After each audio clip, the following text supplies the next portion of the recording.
In mythological ancient Greece, soaring above Crete on wings made from wax and feathers, Icarus, the son of Daedalus, defied the laws of both man and nature. Ignoring the warnings of his father, he rose higher and higher. To witnesses on the ground, he looked like a god, and as he peered down from above, he felt like one too. But in mythological ancient Greece, the line that separated God from man was absolute, and the punishment for mortals who attempted to cross it was severe. Such was the case for Icarus and Daedalus. Years before Icarus was born, his father Daedalus was highly regarded as a genius inventor, craftsman, and sculptor in his homeland of Athens. He invented carpentry and all the tools used for it. He designed the first bathhouse and the first dance floor. He made sculptures so lifelike that Hercules mistook them for actual men.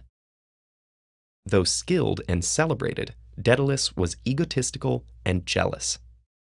Worried that his nephew was a more skillful craftsman, Daedalus murdered him. As punishment, Daedalus was banished from Athens and made his way to Crete. Preceded by his storied reputation, Daedalus was welcomed with open arms by Crete's king Minos. There, acting as the palace technical advisor, Daedalus continued to push the boundaries. For the king's children, he made mechanically animated toys that seemed alive. He invented the ship's sail and mast, which gave humans control over the wind. With every creation, Daedalus challenged human limitations that had so far kept mortals separate from gods, until finally he broke right through. King Minos' wife, Pasiphae, had been cursed by the god Poseidon to fall in love with the king's prized bull. Under this spell, she asked Daedalus to help her seduce it. With characteristic audacity, he agreed. Daedalus constructed a hollow wooden cow, so realistic that it fooled the bull. With Pasiphae hiding inside Daedalus's creation, she conceived and gave birth to the half-human, half-bull Minotaur. This, of course, enraged the king, who blamed Daedalus for enabling such a horrible perversion of natural law. As punishment, Daedalus was forced to construct an inescapable labyrinth beneath the palace for the Minotaur. When it was finished, Minos then imprisoned Daedalus and his only son Icarus within the top of the tallest tower on the island, where they were to remain for the rest of their lives. But Daedalus was still a genius inventor. While observing the birds that circled his prison, the means for escape became clear. He and Icarus would fly away from their prison as only birds or gods could do.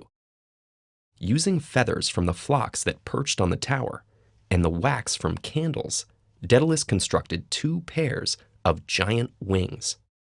As he strapped the wings to his son Icarus, he gave a warning.